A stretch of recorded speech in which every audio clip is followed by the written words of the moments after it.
Après avoir commencé à croire en Dieu, j'ai occupé des fonctions de dirigeante et d'ouvrière au sein de l'Église. Et plus tard, j'ai commencé à faire un devoir textuel. J'aimais beaucoup ces deux devoirs, car j'avais l'impression que c'étaient des devoirs faits par des gens qui avaient du calibre et que chaque fois que je les mentionnais, cela paraissait impressionnant et respectable, et suscitait l'envie des gens. Surtout à la fin de l'année 2016, quand j'ai été promue pour faire mon devoir au sein de l'équipe de relecture de la Maison de Dieu. J'ai encore plus eu le sentiment que j'avais un bon calibre et un talent littéraire, et que j'étais faite pour ça. En août 2020, j'ai été renvoyée parce que je ne pouvais pas coopérer harmonieusement avec les autres, et que j'étais inefficace dans mon devoir. Il se trouvait justement qu'à cette époque, il y avait plusieurs ouvriers textuels qui n'avaient pas de famille d'hébergement appropriée. Alors les dirigeants ont pris des dispositions pour que je les héberge pendant que je réfléchissais sur moi-même.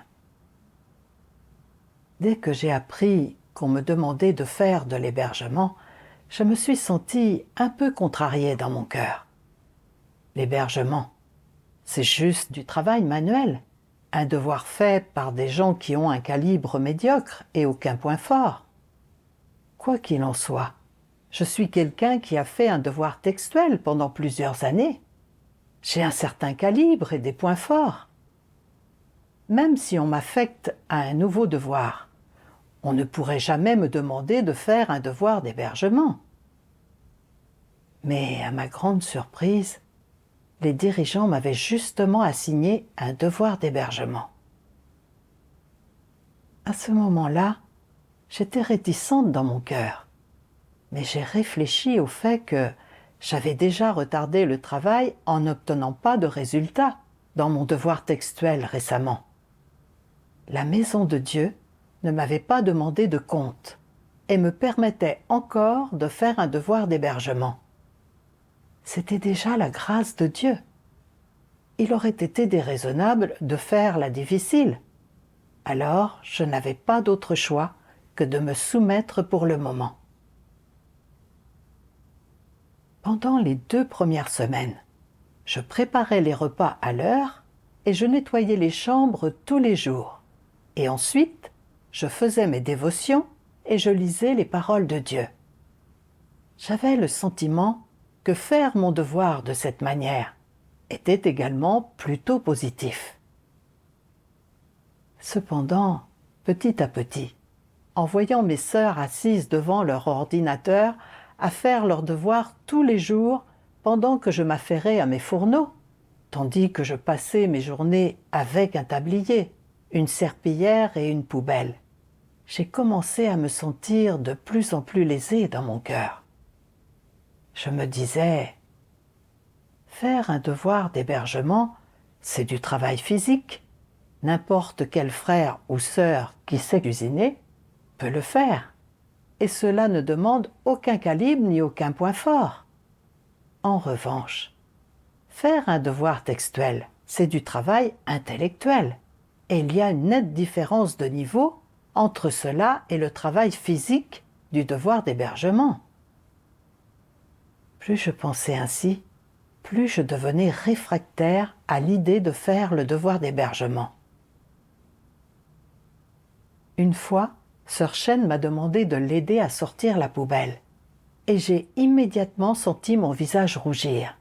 J'avais l'impression d'être une servante.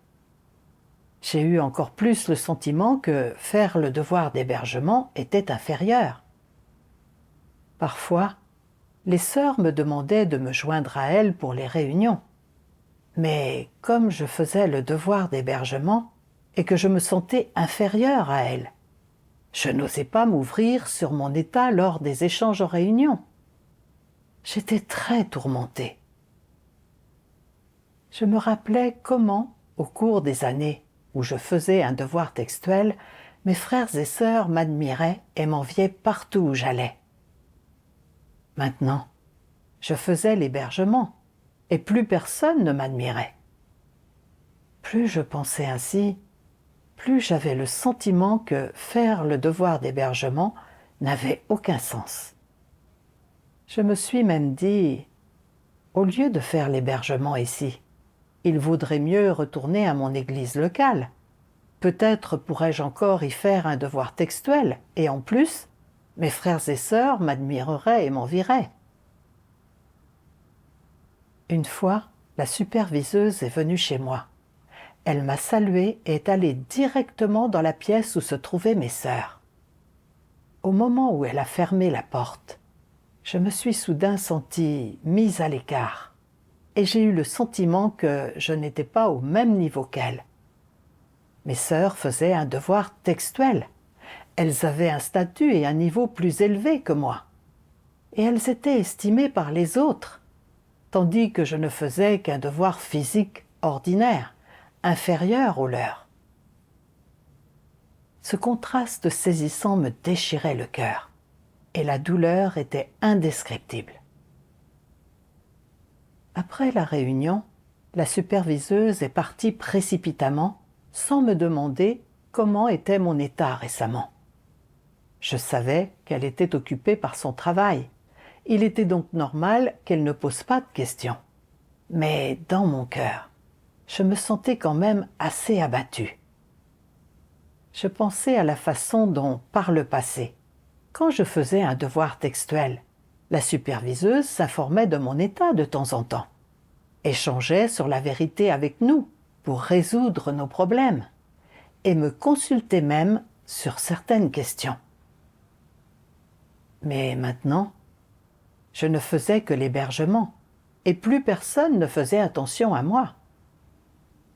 J'avais beau faire beaucoup de choses, ou les faire correctement, personne ne le remarquait.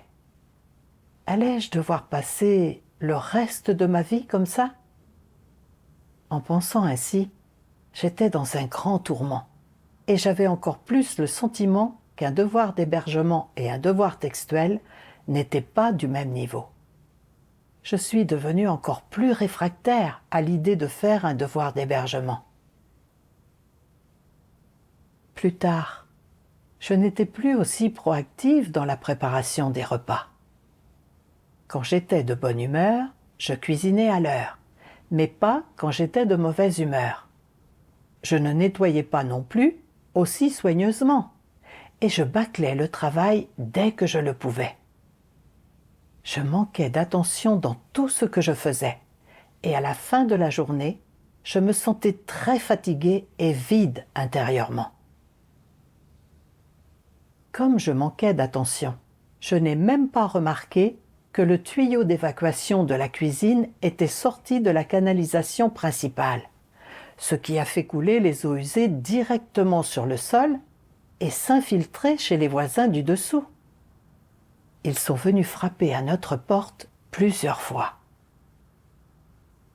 Comme le grand dragon rouge recherchait les croyants partout et offrait des récompenses pour leur dénonciation, chaque fois que quelqu'un venait, les sœurs devaient ranger rapidement leurs ordinateurs et suspendre leur travail, ce qui les retardait dans leurs devoirs. À cette époque, j'étais tous les jours dans un état second et mon cœur était en proie à un grand tourment. Un matin, alors que je cuisinais, une colombe blanche est venue se poser sur le rebord de la fenêtre de la cuisine. Ses plumes étaient d'un blanc immaculé, et elle se tenait la tête haute et la poitrine gonflée en me regardant de ses petits yeux noirs. Au bout d'un moment, elle s'est envolée dans un battement d'ailes. Une vague de désolation a envahi mon cœur. Je ne vivais même pas aussi librement et joyeusement qu'un oiseau. Sans que je m'en rende compte, les larmes me sont montées aux yeux. C'est alors que je me suis souvenu d'un passage des paroles de Dieu. Dieu Tout-Puissant dit « Je me réjouis en observant les petits oiseaux qui volent dans le ciel. Bien qu'ils n'aient pas présenté leur détermination devant moi et qu'ils n'aient aucune parole à me fournir, ils trouvent du plaisir dans le monde que je leur ai donné. L'homme, cependant, est incapable de cela, et son visage est plein de mélancolie. Serait-il possible que je lui doive une dette impossible à rembourser ? Pourquoi son visage est-il toujours strié de larmes ? Les paroles de Dieu m'ont frappée en plein cœur, me rendant honteuse et confuse. Un oiseau considère le monde que Dieu lui a donné comme son paradis et vit sans souci, capable de manifester la gloire de Dieu au cours de sa courte vie. Bien que je sois aussi un être créé, je ne pouvais pas me soumettre à la souveraineté et aux arrangements de Dieu. La superviseuse avait pris des dispositions pour que je fasse un devoir d'hébergement en se basant sur ma situation réelle et sur les besoins du travail. C'était bénéfique pour moi et pour le travail de l'Église, mais je m'étais sentie réfractaire depuis le début, croyant que faire un devoir d'hébergement n'offrait aucune chance de se démarquer ou de se faire remarquer, et que je ne pouvais pas être estimée ni admirée par les autres. Alors, j'étais négligente et irresponsable, ne parvenant pas à bien entretenir l'environnement et perturbant mes sœurs dans leurs devoirs. J'étais vraiment trop rebelle envers Dieu. Les larmes aux yeux, je me suis agenouillée et j'ai prié.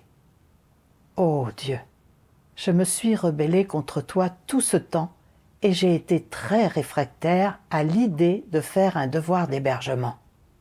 J'ai toujours l'impression que faire ce devoir me rend inférieure aux autres et je ne peux jamais me soumettre dans mon cœur.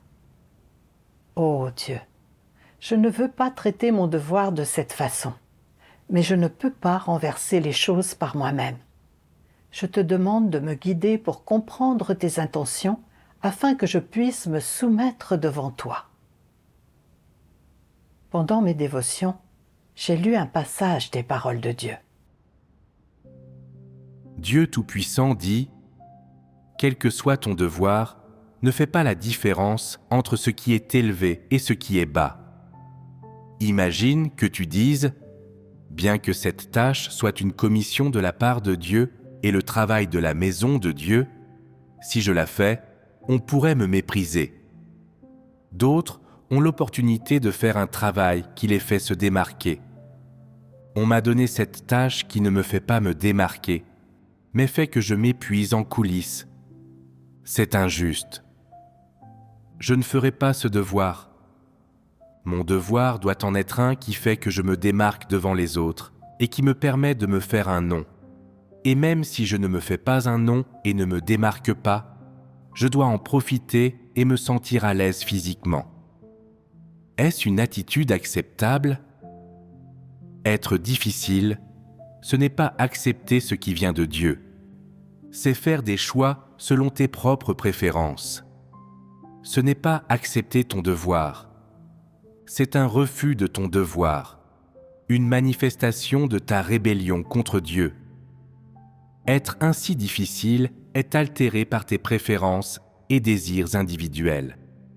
Dès lors que tu prends en considération ta fierté et ton statut, tes propres intérêts et d'autres choses de ce genre, ton attitude envers ton devoir n'est pas une attitude de soumission. Quelle attitude devrais-tu avoir envers ton devoir ? Premièrement, tu ne dois pas analyser qui t'a confié ce travail. Au lieu de cela, tu dois l'accepter comme venant de Dieu. C'est la commission de Dieu. C'est ton devoir. Et tu dois te soumettre aux orchestrations et aux arrangements de Dieu et accepter ton devoir. Deuxièmement, ne fais pas la différence entre ce qui est élevé et ce qui est bas, et ne te préoccupe pas de la nature du devoir. Qu'il fasse que tu te démarques ou non, qu'il soit fait en public ou derrière les coulisses. Ne prends pas ces choses-là en considération. Il y a également un autre aspect à cette attitude, la soumission et la coopération active. Alors que je méditais sur les paroles de Dieu, il m'a semblé qu'un ray de lumière perçait soudainement mon cœur qui étaient dans les ténèbres depuis si longtemps.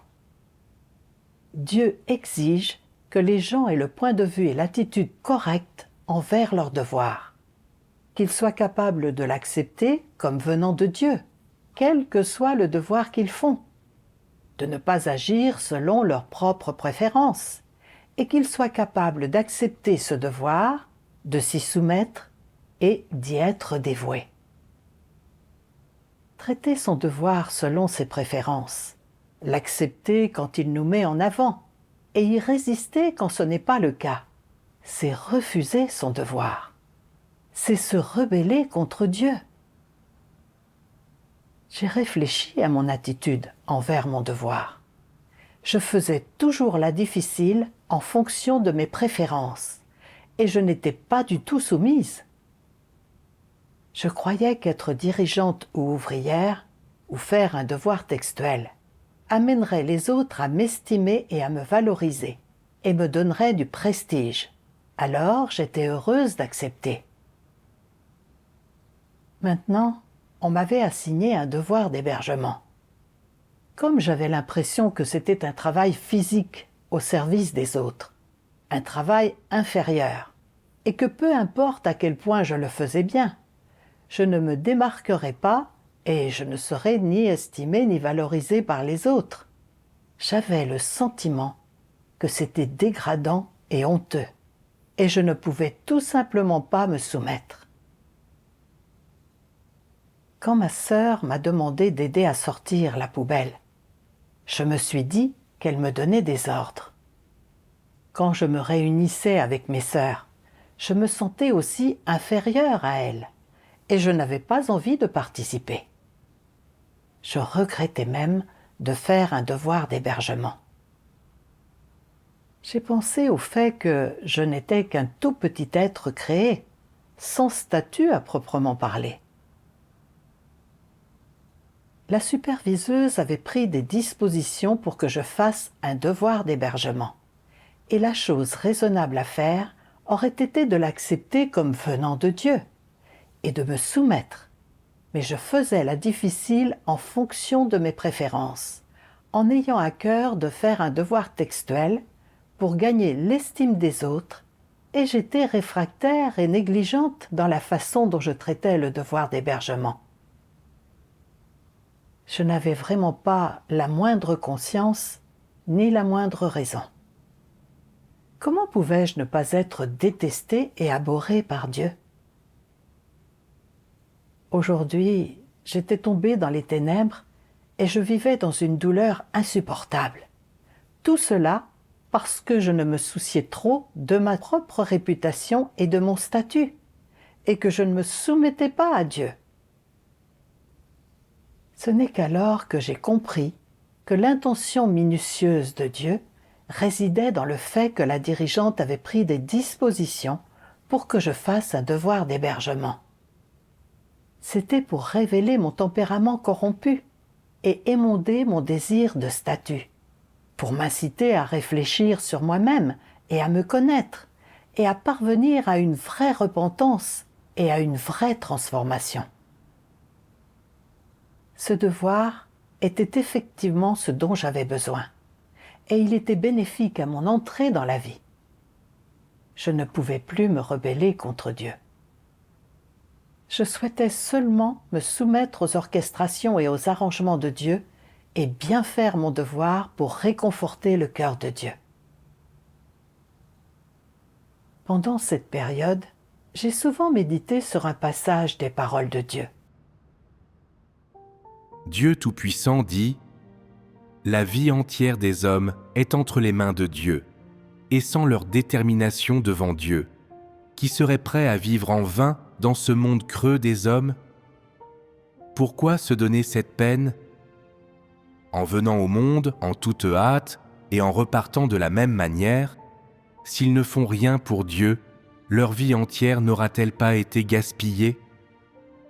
Même si Dieu ne considère pas tes actions comme dignes d'être mentionnées, n'afficheras-tu pas un sourire de satisfaction au moment de ta mort? Tu devrais poursuivre le progrès positif et non la régression négative. N'est-ce pas une meilleure pratique ? En méditant les paroles de Dieu, j'ai été grandement encouragée. Le fait que je puisse faire mon devoir pendant la période où Dieu est devenu chair pour œuvrer dans les derniers jours est la chose la plus significative de toutes. Quel que soit le devoir que je fais, la clé est d'avoir les bonnes intentions, de me tenir à ma juste place devant Dieu, de ne pas faire la difficile dans les devoirs selon mes férences, et d'être capable de me soumettre à Dieu et de le satisfaire. C'est ce qui compte le plus. Plus je méditais sur les paroles de Dieu, plus j'étais émue, plus je me sentais redevable envers Dieu, et plus j'abhorrais ma propre rébellion. Je me suis disposée à faire le devoir d'hébergement. Par la suite, chaque jour, je préparais les repas à l'heure, j'entretenais bien l'environnement et je nettoyais aussi la maison pour que mes sœurs s'y sentent comme chez elles. En pratiquant ainsi, j'ai senti que ma relation avec Dieu devenait plus proche. Cependant, comme je n'avais aucune vraie connaissance de ma propre nature et sens, au bout d'un certain temps, je vivais à nouveau dans un état incorrect. Un jour, j'ai appris par inadvertance qu'une sœur qui, comme moi, avait vu son devoir réassigné à l'hébergement, était partie faire un devoir lié à la technologie Internet. À ce moment-là, mon cœur était bouleversé. D'autres font un devoir d'hébergement pendant un certain temps et voient ensuite leur devoir réassigné. Alors, pourquoi la superviseuse ne change-t-elle pas mon devoir ? Même me laisser retourner à mon église locale pour faire un devoir textuel m'irait. Au moins, cela paraîtrait plus respectable que de faire un devoir d'hébergement. Maintenant, je suis occupée ici toute la journée à faire des tâches physiques et subalternes. Et peu importe les efforts que je fournis, personne ne m'admire. Il n'y a pas d'avenir là-dedans. Devrais-je parler à la superviseuse et lui demander de réassigner mon devoir ? Mais ensuite, j'ai eu le sentiment que faire cela serait déraisonnable. J'y ai pensé et repensé et j'étais mal à l'aise même en cuisinant. Une fois, j'étais distraite et j'ai cuit trop de nouilles. Il a fallu 3 repas à mes sœurs pour les finir. Cela m'a fait me sentir complètement humiliée. Je ne pouvais même pas cuisiner correctement. Que pouvais-je faire d'autre ? La négativité et la peine ont encore grandi dans mon cœur. Un jour, je suis allée au marché pour faire des courses et j'ai rencontré sœur Tiao, qui faisait un devoir lié aux affaires générales. En la voyant faire du vélo sous le soleil brûlant, se faufilant dans la foule avec une expression joyeuse sur le visage, j'étais très envieuse. Ensuite, je me suis observée, avec un visage triste toute la journée, incapable d'être heureuse. Je n'ai pas pu m'empêcher de réfléchir. Nous faisons toutes les deux des devoirs liés aux affaires générales dans l'Église. Alors, comment peut-elle se soumettre ? Comment peut-elle être aussi joyeuse ? Pourquoi ne puis-je jamais vraiment me soumettre ? Pendant cette période, j'ai médité sur ces questions à plusieurs reprises et j'ai aussi prié Dieu, lui demandant de me guider pour comprendre la vérité à cet égard. Pendant mes dévotions, j'ai lu les paroles de Dieu. Dieu Tout-Puissant dit « Dans votre poursuite, vous avez trop de notions, d'espoir et de perspectives personnelles. L'œuvre est accomplie de cette manière maintenant afin de traiter votre désir de statut et vos désirs extravagants. Ces espoirs, ce désir de statut et ces notions sont tous des exemples typiques de tempérament satanique. Pendant de nombreuses années, les pensées sur lesquelles les gens ont compté pour leur survie ont rongé leur cœur au point qu'ils sont devenus traîtres, lâches et méprisables. Non seulement ils n'ont pas de volonté ni de détermination, mais ils sont aussi devenus cupides, arrogants et capricieux. Ils sont totalement dénués de la détermination nécessaire pour transcender leur ego, et plus encore, du moindre courage pour se libérer des contraintes de ces sombres influences. Les pensées et la vie des gens sont tellement pourries que leurs perspectives sur la foi en Dieu sont encore insupportablement ignobles et sont même franchement choquantes à entendre. Les gens sont tous lâches, impuissants, méprisables et fragiles. Ils ne détestent pas les forces des ténèbres et ils ne ressentent pas d'amour pour la lumière et la vérité. Ils font, au contraire, tout leur possible pour les expulser. Pour les antéchrists, le statut, le pouvoir et le prestige sont les centres d'intérêt les plus importants et ce sont des choses qu'ils assimilent à leur vie même. C'est la raison pour laquelle, lorsque des antéchrists sont renvoyés, quand ils perdent leur titre de dirigeant et n'ont plus de statut, ce qui signifie qu'ils ont perdu leur pouvoir et leur prestige, qu'ils ne bénéficieront plus du traitement particulier qui leur permettait d'être estimés, soutenus et admirés en tant qu'antéchristes qui considèrent le statut et le pouvoir comme la vie elle-même. Ils trouvent cela absolument inacceptable.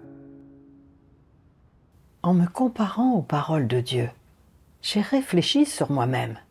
Et ce n'est qu'alors que j'ai vu que la racine de mon incapacité à me soumettre vraiment au devoir d'hébergement était que je vivais selon des poisons sataniques comme « Un homme a besoin de sa fierté, tout comme un arbre a besoin de son écorce. Un homme laisse son nom partout où il passe, comme une oie fait entendre son cri partout où elle vole. L'homme lutte pour s'élever, l'eau coule vers l'aval. Et ceux qui triment avec leur esprit gouvernent les autres, et ceux qui triment avec leur corps sont gouvernés par les autres. » Tout cela était causé par ma poursuite constante de la réputation et du statut. Influencé et conditionné par ces poisons sataniques, avant de croire en Dieu, le but de vie que je m'étais fixé avait été d'entrer à l'université et de trouver un emploi respectable, afin de pouvoir être tenu en haute estime et être respecté par les autres. J'avais le sentiment que seul le fait de vivre ainsi avait de la valeur et du sens, et que si je passais ma vie à faire du travail manuel, à recevoir des ordres et à être méprisé par les autres, la vie n'aurait aucun but. Cependant, pour diverses raisons, je ne suis pas entré dans une bonne école, et je n'ai pu que cultiver la terre à la maison. Je n'avais pas envie de faire du travail manuel. Alors j'ai trouvé un emploi d'enseignante remplaçante dans une école. Bien que le salaire ne soit pas élevé, le travail était respectable. Après en être venu à croire en Dieu, j'ai continué à vivre selon ces poisons sataniques. Je divisais les devoirs de la maison de Dieu en différents rangs et je n'aimais faire que les devoirs qui me mettaient en avant et suscitaient l'admiration des gens. Je croyais qu'un devoir d'hébergement était un travail physique et inférieur. Alors je voulais m'y soustraire et le refuser. J'étais contrôlée par ces poisons sataniques. Ma vision de la vie et mes valeurs étaient devenues déformées, et mon cœur était déterminé à poursuivre la renommée et le statut. Je considérais ma propre fierté et mon statut comme supérieurs à tout le reste, et quand je ne pouvais pas obtenir de fierté et de statut, j'avais le sentiment que la vie n'avait aucun but et qu'elle était très douloureuse. J'ai pensé au fait que, lorsque je faisais un devoir textuel, c'était parce que je poursuivais toujours la renommée et le statut que mon état était toujours mauvais, que je ne pouvais pas coopérer harmonieusement avec les autres et que j'étais inefficace dans mon devoir, et qu'en conséquence, j'avais été renvoyée. Si cet aspect de mon tempérament corrompu n'était pas résolu, quel que soit le devoir que je ferais, tôt ou tard, j'échouerais et je tomberais. Mais je n'ai pas réfléchi à ma corruption, et je ne l'ai pas résolue. Et je n'ai pas non plus réfléchi à la manière de bien accomplir le devoir d'hébergement. J'avais à cœur de faire un devoir textuel, pour satisfaire mon désir de renommée et de statut. Et j'étais réfractaire, négligente et je manquais de dévouement dans la façon dont je traitais le devoir d'hébergement. J'étais particulièrement égoïste et vil, vraiment dépourvu de la moindre trace d'humanité ou de raison. J'ai pensé au fait que j'avais renoncé à ma famille et à ma carrière pour faire mon devoir pendant plus d'une décennie. Et une seule réassignation de mon devoir avait révélé ma vraie stature. Ce n'est qu'alors que j'ai vu que tout ce que je disais d'habitude n'était que formule et doctrine, dénuées de toute vérité réalité. Soudain, je me suis senti très pathétique. J'ai pensé à la façon dont les antéchrists poursuivent obstinément la gloire et le statut. Et peu importe combien d'émondages, de renvois et de réassignations ils subissent, ils n'abandonnent jamais leurs ambitions et leurs désirs. Au contraire, ils commettent de nombreux actes malfaisants et sont finalement éliminés par Dieu. N'étais-je pas en train de suivre leurs pas? Le chemin que je suivais était celui d'un antéchrist. Si je ne faisais pas marche arrière, je finirais par être détesté et abandonné, et éliminé par Dieu. Pendant mes dévotions, j'ai médité davantage. Je suis incapable de me soumettre véritablement au devoir d'hébergement. Quels autres points de vue erronés ai-je en moi? J'ai lu les paroles de Dieu. Dieu Tout-Puissant dit « Tout le monde est égal devant la vérité. Ceux qui sont promus et cultivés ne valent pas vraiment mieux que les autres. Tout le monde a fait l'expérience de l'œuvre de Dieu pendant à peu près la même durée. Ceux qui n'ont pas été promus ni cultivés devraient aussi poursuivre la vérité en faisant leur devoir. Personne ne doit priver les autres du droit de poursuivre la vérité. Certains poursuivent la vérité avec plus d'ardeur et ont du calibre. Ils sont donc promus et cultivés. Cela est requis par les besoins du travail de la maison de Dieu. Alors, pourquoi la maison de Dieu a-t-elle de tels principes pour promouvoir et utiliser les gens? Parce qu'il existe des différences dans le calibre et le caractère des gens et que chaque personne choisit un chemin différent, cela produit des résultats différents dans la foi en Dieu des gens. Ceux qui poursuivent la vérité sont sauvés et deviennent le peuple du règne, tandis que ceux qui n'acceptent absolument pas la vérité, qui ne sont pas fidèles en faisant leur devoir, sont éliminés. La maison de Dieu cultive et utilise les gens en fonction de leur poursuite de la vérité et de leur loyauté en faisant leur devoir. Y a-t-il une différence dans la hiérarchie des diverses personnes au sein de la maison de Dieu? À l'heure actuelle, il n'y a pas de hiérarchie entre la position, la valeur, le statut ou le titre de différentes personnes. Tout au moins, pendant la période durant laquelle Dieu œuvre pour sauver et guider les gens, il n'y a pas de différence de rang, de position, de valeur ou de statut. Les seules différences résident dans la répartition du travail et les rôles assumés dans le devoir. Bien sûr, pendant cette période, certaines personnes sont exceptionnellement promues et cultivées pour faire certaines tâches particulières, tandis que d'autres ne bénéficient pas de telles opportunités, en raison, notamment, de problèmes liés à leur calibre ou à leur environnement familial. Mais Dieu ne sauve-t-il pas ceux qui n'ont pas bénéficié de telles opportunités ? Ce n'est pas le cas. Leurs valeurs et leurs positions sont-ils inférieurs à ceux des autres ? Non. Tous les hommes sont égaux devant la vérité. Tous ont l'opportunité de poursuivre et de gagner la vérité. Et Dieu traite chacun équitablement et rationnellement. Après avoir lu les paroles de Dieu, j'ai compris que tout le monde est égal devant Dieu, que tous sont des êtres créés et qu'il n'y a pas de distinction de statut ou de rang basée sur le devoir qu'une personne fait. Être dirigeant ou faire un devoir textuel ne signifie pas que la position ou le statut de quelqu'un est supérieur aux autres. Et faire un devoir d'hébergement ou lié aux affaires générales ne signifie pas que l'on a une position ou un statut inférieur. Le devoir que chaque personne fait est arrangé selon son calibre et ses points forts, ainsi que selon les besoins du travail de l'Église. Les devoirs exécutés ne diffèrent que par la division du travail.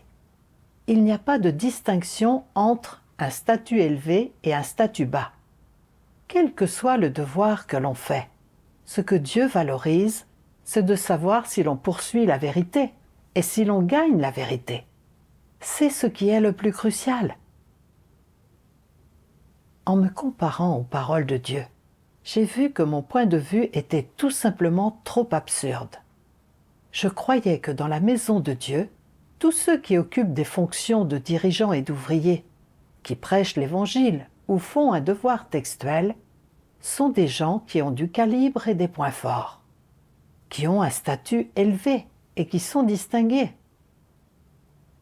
En revanche, je croyais que ceux qui font un devoir d'hébergement ou un devoir lié aux affaires générales ne font que du travail manuel, sont d'un statut inférieur et d'une classe inférieure. Dominé par ce point de vue absurde, j'aimais faire un devoir textuel, et lorsqu'on m'a demandé de faire un devoir d'hébergement, j'ai eu l'impression d'avoir été relégué aux oubliettes. J'étais triste et perdu, et je trouvais difficile de me soumettre. Je ne voyais pas les choses selon les paroles de Dieu, mais je voyais plutôt les devoirs de la maison de Dieu du point de vue des non-croyants, en les divisant en différents rangs, et je méprisais le devoir d'hébergement du plus profond de mon cœur. C'était vraiment absurde. C'était le point de vue d'une incrédule. Quel que soit le devoir que nous faisons, Dieu espère que nous pourrons poursuivre la vérité tout en faisant notre devoir, et en venir à voir les gens et les choses, à nous conduire et à agir entièrement selon les paroles de Dieu, avec la vérité comme critère. J'ai pensé aux faux dirigeants et aux antéchrists autour de moi qui étaient tombés. Bien qu'ils aient été dirigeants dans l'Église, comme ils poursuivaient aveuglément le statut et ne se concentraient pas sur la poursuite de la vérité. Ils ont fait beaucoup de choses qui ont interrompu et perturbé le travail de l'Église. Ils sont restés impénitents jusqu'à la fin et ont finalement été éliminés. En revanche, certains frères et sœurs qui faisaient un devoir lié aux affaires générales ou un devoir d'hébergement, bien qu'ils n'aient pas eu un statut élevé, ont été capables de se soumettre aux arrangements de l'Église et de faire silencieusement leur propre devoir. Au bout d'un certain temps, ils ont pu faire des progrès dans leur entrée dans la vie, et certains ont même écrit des articles de témoignages d'expérience. J'ai vu que, quel que soit le devoir qu'une personne fait, tant qu'elle poursuit la vérité et peut se soumettre aux orchestrations et aux arrangements de Dieu, elle aura l'éclairage et la direction de Dieu. J'ai pensé au fait que je croyais en Dieu depuis tant d'années, et lorsque mon devoir a été réassigné, je ne pouvais pas voir la chose selon les paroles de Dieu. mais je la mesurais sur la base de mes propres opinions fallacieuses. Je ne pouvais pas bien faire le devoir d'hébergement de manière fidèle, et je ne faisais preuve d'absolument aucune soumission à Dieu. Si je continuais sans faire marche arrière, je finirais par être éliminé, moi aussi. Il fallait que je me concentre sur la recherche de la vérité et la pratique de la vérité dans mon devoir, et je ne pouvais plus me rebeller contre Dieu. Après cela, j'ai souvent prié, lu les paroles de Dieu et écouté des hymnes, et ma relation avec Dieu est devenue beaucoup plus proche. Chaque fois que j'avais des difficultés, je m'ouvrais et je cherchais auprès de mes sœurs. Elles échangeaient avec moi et m'aidaient, et j'ai senti que ma relation avec mes sœurs devenait aussi plus proche. Je me suis aussi appliquée à m'entraîner à chercher la vérité et à pratiquer la vérité dans les choses qui m'arrivaient, en préparant les repas à l'heure, en gardant la maison propre et en faisant bien le travail de sécurité et de protection, en faisant de mon mieux pour fournir à mes sœurs un environnement calme, confortable et sûr pour faire leurs devoirs. Parfois, après que mes sœurs avaient fini leurs devoirs, elles m'aidaient aussi pour le ménage, et lorsqu'elles voyaient que j'étais trop occupée à cuisiner, elles offraient spontanément leur aide. Quand j'ai changé de point de vue, que j'ai rectifié mon attitude et que je me suis soumise, je me suis sentie libérée dans mon cœur. Un jour, la superviseuse nouvellement sélectionnée pour le travail textuel est venue chez moi. J'ai vu que c'était Sœur Chêne, avec qui j'avais coopéré 2 ans auparavant. Outre la surprise, mon cœur était de nouveau bouleversé. Sœur Chêne a aussi été renvoyée l'année dernière, et après avoir réfléchi pendant un certain temps, elle a recommencé à faire un devoir textuel, et cette fois, elle a même été élue superviseuse. Mais pour ma part, après que mon devoir a été réassigné, j'ai fait l'hébergement ici tout ce temps. Les autres gravissent les échelons, alors que moi, je les descends. Il n'y a vraiment pas de comparaison. Quand j'ai pensé cela, j'ai de nouveau eu le sentiment que faire un devoir d'hébergement était embarrassant. À ce moment-là, j'ai réalisé que mon état était incorrect. Alors j'ai rapidement prié Dieu, lui demandant de protéger mon cœur. Par la suite, j'ai lu les paroles de Dieu. Dieu Tout-Puissant dit « Pour le dire de manière générale, tu participes à l'œuvre du plan de gestion de Dieu. Plus précisément, tu travailles en fonction des besoins des différents éléments de l'œuvre que Dieu accomplit à différents moments et parmi différents groupes de personnes. Quel que soit ton devoir, il s'agit d'une mission que Dieu t'a confiée.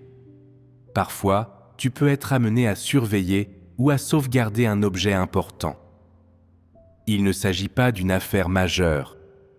On peut seulement dire qu'elle relève de ta responsabilité. Mais c'est une tâche que Dieu t'a confiée, tu l'as acceptée de sa part et c'est maintenant ton devoir.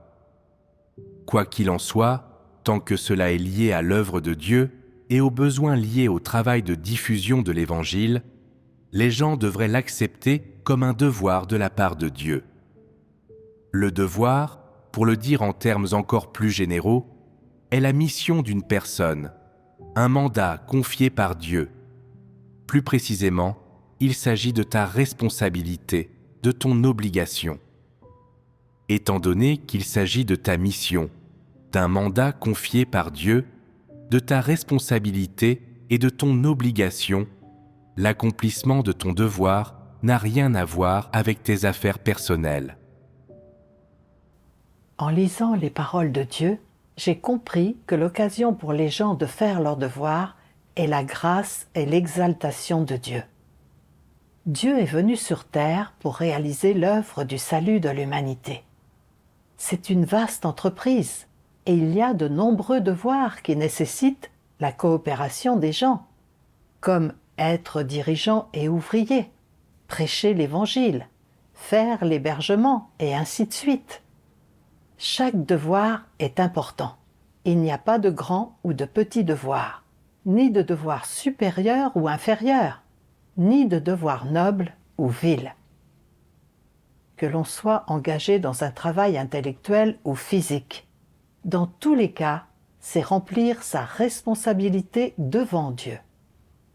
Bien que je ne me sois pas démarqué en faisant le devoir d'hébergement, pouvoir permettre à chacun de faire son devoir l'esprit tranquille, c'est aussi s'acquitter de la responsabilité et du devoir d'un être créé.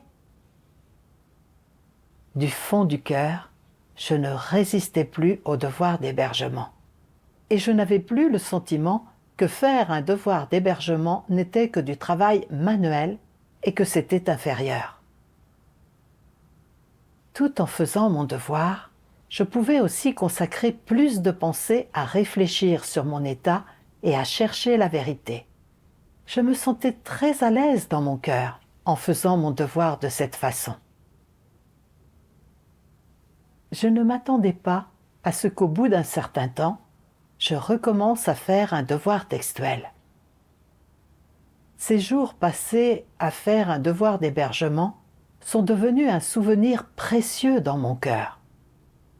C'est la direction des paroles de Dieu qui m'a permis d'acquérir du discernement sur mes points de vue fallacieux qui se cachaient derrière ma poursuite, et de comprendre qu'il n'y a pas de devoir supérieur ou inférieur, ni de devoir noble ou vil.